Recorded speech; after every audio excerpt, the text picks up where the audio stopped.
Dubai Expo presents a facade of 192 nations at peace. The reality is never far from the surface aided by funding from the Emirati government. All of them are using Expo 2020 to present a polished image that might attract investment or tourists, but the strife from back home lurks just under the surface.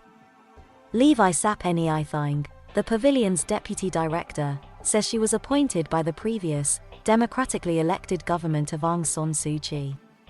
Deputy was added to Thang's title after Myanmar's military took control of the country in February, arrested Suu Kyi and cracked down on nationwide protests.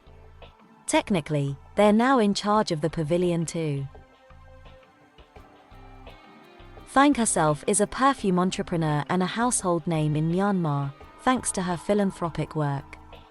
She has also made headlines in the United States recently over her purchase of oil and gas leases. The expo runs until March 2022, and Thang says she expects that at some point Myanmar's military junta will send a new team to take over the pavilion, just as they have taken over the country.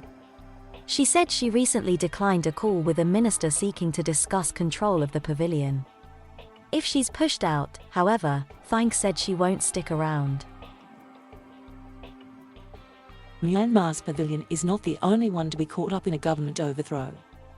Afghanistan's pavilion stood empty for days at the start of the expo on October 1st, after the Taliban takeover of the country left a vacuum in its management. Now, an Afghan antiquities collector from Austria, Mohammed Omar Rahimi, has opened the pavilion after being called in by the expo's organizers and struggling with customs delays. Many of the country pavilions at Expo 2020 are built with funding from the Emirati government, though organizers declined to detail cost-sharing arrangements. Private sponsorship is also a major source of funding, but individual governments are ultimately supposed to be in charge. The pavilion was financed by the Emirati government and Syrian business people, according to designer and director Khaled Al-Shama.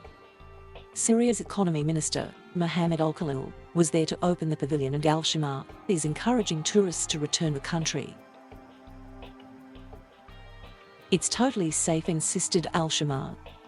"Now, we're trying to build our economy back. The war is over in 99%. Airstrikes and terror attacks are still frequent in the country, however, and civilian casualties remain common. Yet, inside the pavilion, visitors are greeted by an immersive video experience that could easily double as an ad for the Lebanese Tourism Ministry, with scenic aerial shots highlighting the country's natural beauty. "Why would I do that?" she asked. "I don't want to think about the government.